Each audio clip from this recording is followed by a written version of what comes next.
Здравейте! Сега ще ви покажа как да използвате програмата Fraps. В тази програма можете да се записвате как играете на игри и тем подобни. Първо ще ви е нужда самата програма, разбира се. Ето я, така изглежда. Доста опростено меню има. Тук това General, нищо не го пипате. Отивате на FPS. Тук ще ето това. Няма да ви е на вас на 9.9, но не знам на какво ще ви е, сигурно ще ви е на 60 или нещо такова. Вие трябва да го направите на спамите девятките, задържате просто девятката колкото може повече. Тук, Overlay Corner, това е когато снимате и излиза нещо като FPS, с колко FPS вървите. И къде да ви стои, например, сега може да ви е ето тук в горния ляв ъгъл, горния десен, долния ляв и долния десен. Или пък си го скриете, да не се вижда. Да, така. Movie, тук също трябва, ето тук сигурно ще ви е пак на 60, трябва да наспамите пак 3 девятки. Тук трябва да сложи, това е Record Win 7 Sounds. Това е, като играете някоя игра, например, играете Minecraft, да речем, и искате да се чува музичката, и си го пускате това и може да се чува всичко изобщо. Обаче ако не искате, просто го махате.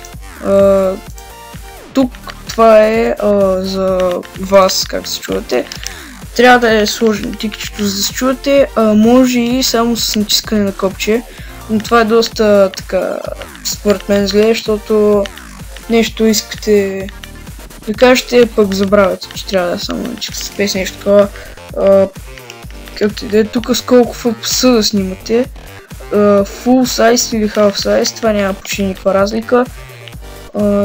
Тук Video Capture Key, hotkey, значи с това копче F7, в принцип когато си пуснете самата програма, той ще ви е настроено с F7, но вие можете да си го промените, ето искате Disable и което си искате, например може 7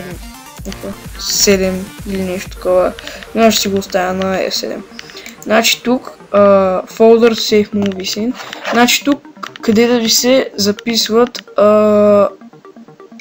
клипчетата.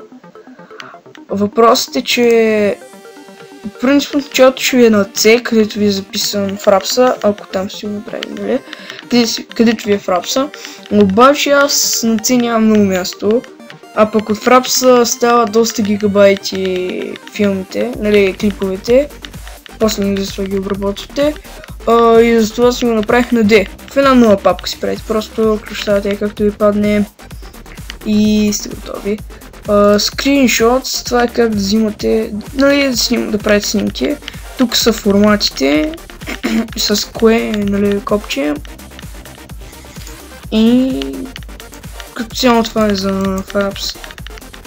Това е единственото, което трябва да направите. После си пускате играта, натискате F7 или какво си сложили и сте готови. Това беше от мен, довиждане.